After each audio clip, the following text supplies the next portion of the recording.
Welcome to the Deep Dive. Today we're tackling something, well, really fundamental. It goes way beyond just titles or where you sit in an org chart. We're talking about the leadership mindset. Exactly. And we've really gone through quite a bit of material discussions about, how we think, emotional connection, communication, decision-making. Even how to handle those tough times, the setbacks. Right. And our mission here is pretty straightforward. Boil it all down. Extract the absolute core of what it means to think, to act like a leader. So you, our listener, can start applying this stuff immediately in your own life, your work. Precisely. This isn't just theory. We're aiming for practical insights, actionable stuff you can use today. Think mindset, emotional intelligence, communication. Making those calls, resolving conflict, learning from mistakes, it's all in there. Consider this your fast track to really getting, and more importantly, using a leadership approach no matter what you do. Okay, let's dive in then. This term leadership mindset, it can sound a bit fluffy, maybe. A little abstract, yeah. But when you look at the sources we reviewed, it becomes much clearer. It's actually quite tangible. It's about how you approach things. How so? At its heart, it's a really purposeful way of thinking and being. It starts with understanding your why, what Yeah. drives you, Okay, purpose. and self-awareness.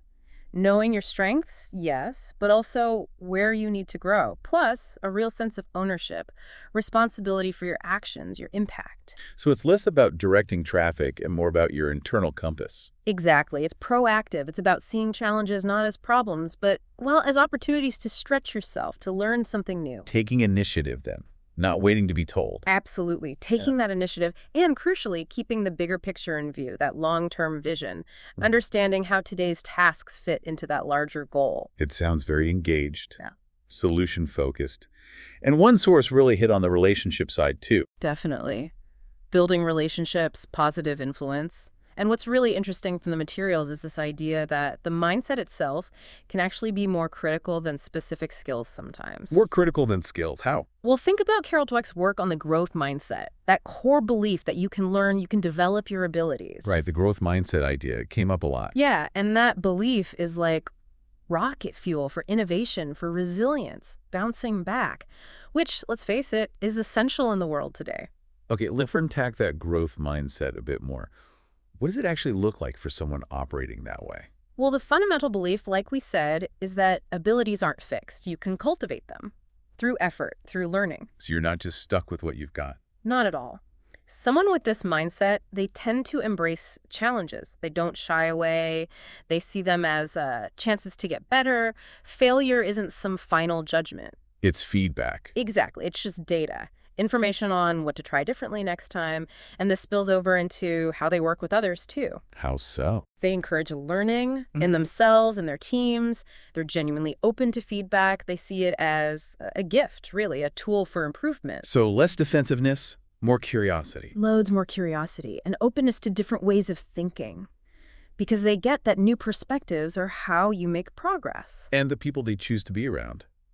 That matters too, right? Oh, absolutely. They often gravitate towards others who share that growth orientation, people who challenge them constructively, support their learning. It creates a kind of positive feedback loop. Precisely. A cycle of continuous improvement. We even saw that example, didn't we, with Satya Nadella at Microsoft, that cultural shift. Yeah, that was striking. Moving from know-it-alls to, what was it? Learn-it-alls. And that wasn't just a slogan. It was a fundamental shift in mindset right from the top. Yeah. And the impact. Huge. More innovation, more adaptability. It really shows how powerful that shift can be, even on a massive scale. And for us, individually, the same principle applies. Exactly. Your own mindset shift can ripple outwards. Okay, so we understand the what and the why. How do we actually cultivate this? Let's look inward. Self-awareness, emotional intelligence. The sources stressed these a lot. Foundational. Yeah. Absolutely. Emotional intelligence, EQ. It's got several key parts the materials laid out. Like it. Self-awareness is number one. Really understanding your own emotions, how they tick, how they affect you.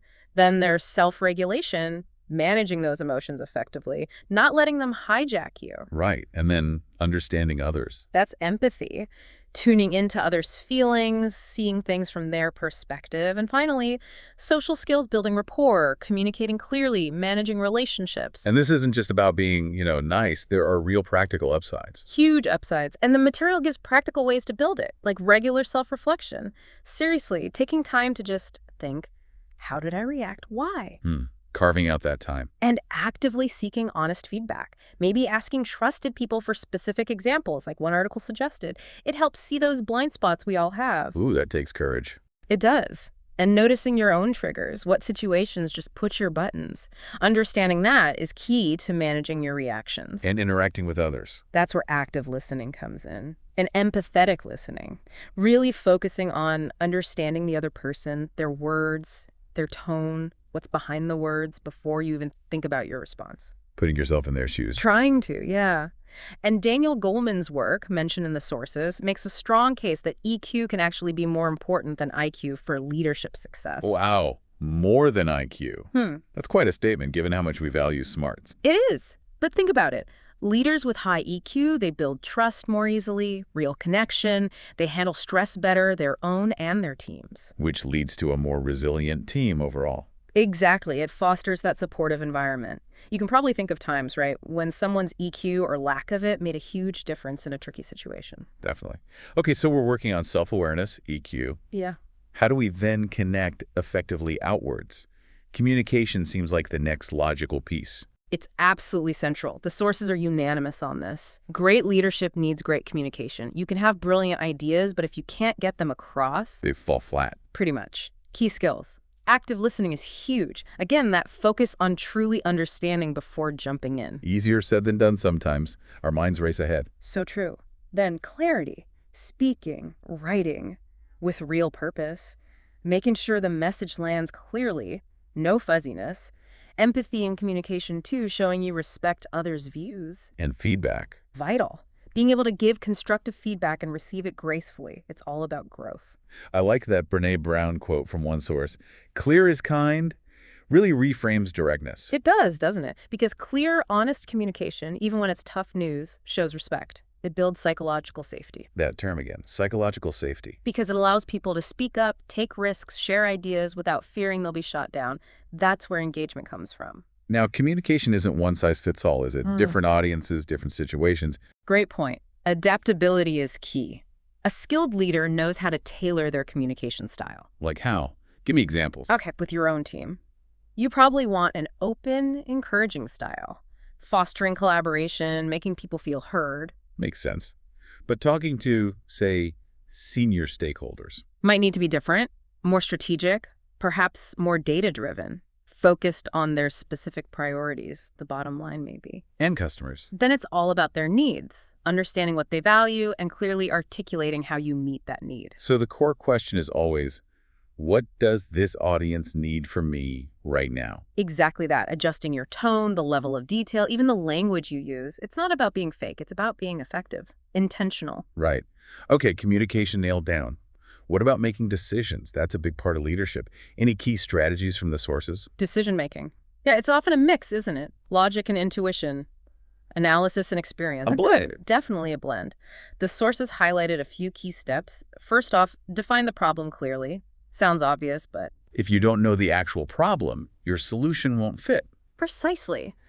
Then gather the data, but also seek out different perspectives. Don't just rely on your own view or the usual suspects. Get diverse input. Using some kind of structured approach can help too, like a decision matrix, as one article mentioned. It forces you to weigh criteria objectively. Take some emotion out of it. It can. And always, always consider the ripple effects, short-term and long-term consequences. But sometimes you just don't have all the information, right? You have to act. That's where that Colin Powell 40-70 rule comes in handy, which popped up in the readings. The 40-70 rule. Remind me. The idea is, if you wait for 100% certainty, you'll often wait too long. Paralysis by analysis. He suggested that once you have somewhere between 40% and 70% of the info you reasonably need. Make the call. Make the call, use your judgment, your experience, trust your gut to some extent, and then crucially, be ready to learn and adapt based on what happens. Balance between being thorough and being decisive. That's it. Now, even with great decisions, disagreements happen, conflict. How do leaders handle that constructively? Yeah, conflict is inevitable, even in good teams, right? Healthy teams do have conflict. The key is how it's managed. Strong leaders don't shut it down, they guide it towards resolution. Oh. Encourage open dialogue. Create that safe space we talked about where people can disagree respectfully. Focus on the issue, not the person. No personal attacks. A bit objective. Try to. Yeah. And look for win-win outcomes where possible. It's not always about someone winning and someone losing. Again, psychological safety is paramount. Remember Google's Project Aristotle finding? The #1 trait of high-performing teams, safety. Bingo. So, in conflict, it comes back to respect, empathy, really listening, addressing tensions early, before they fester. And modeling the right behavior yourself. Absolutely. Showing vulnerability, admitting when you're wrong, being fair, that sets the tone. Okay, so navigating the tricky stuff. What about balancing the now versus the later? Short-term pressures versus that long-term vision. The classic balancing act. Effective leaders, they kind of live in 2 time zones simultaneously. Present and future. Exactly. You have to deliver on current targets, hit the numbers, meet the deadlines. That builds credibility, keeps things running. You gotta keep the lights on. Right. But while doing that, you also need to keep pointing towards the horizon, communicating that larger purpose, that compelling vision for the future. Connecting the dots for people. Yes. Frameworks like OKR's objectives and key results, which were mentioned, can help link that day-to-day work to the bigger strategic goals. Makes the daily grind feel more meaningful. It does. And, Simon Sinek's start with why idea fits right in here. Yeah. People get motivated by purpose, by values, not just by metrics on a spreadsheet. Gives work meaning. Provides that essential why. Of course, things go wrong sometimes. Setbacks happen. Failures. How do resilient leaders deal with those, according to the material? This is where that growth mindset really shines again. Resilient leaders see setbacks not as dead ends, but as learning labs, basically. Learning labs. I like that. Their approach is pretty consistent. First, figure out what actually happened. Analyze it, understand the factors, but without the blame game. Focus on lessons learned. Not finger pointing. No. Then, communicate transparently. Share what happened, share the lessons.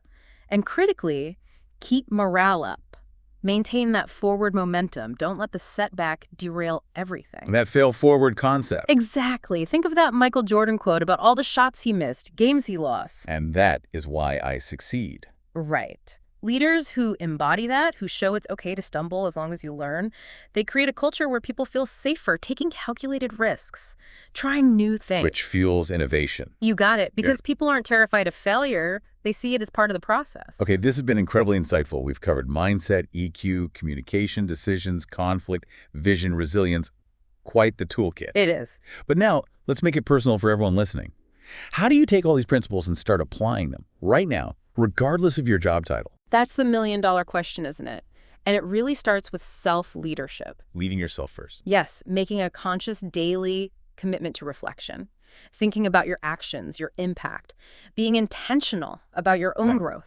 Practically. Seek out mentors. Ask for feedback, real, honest feedback. Stay curious. Read, learn, ask questions.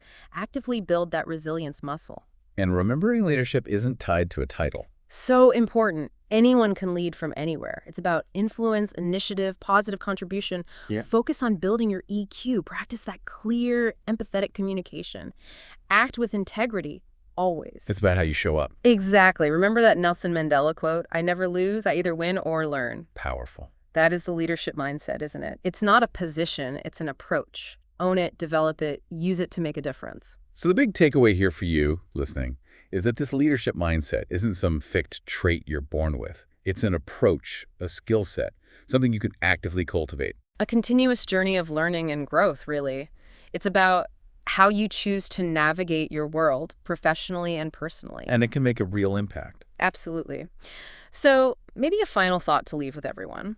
Thinking about everything we've discussed, mindset, EQ, communication, resilience. Yeah. What's one small, maybe tiny, but significant change you could make, starting today, in how you think or how you act? Just one thing. One small shift. Yeah, because that one small shift done consistently can be the start of something really transformative for you. We really encourage you to keep exploring these ideas. Think about your own leadership potential and how you can bring more of that mindset into your life.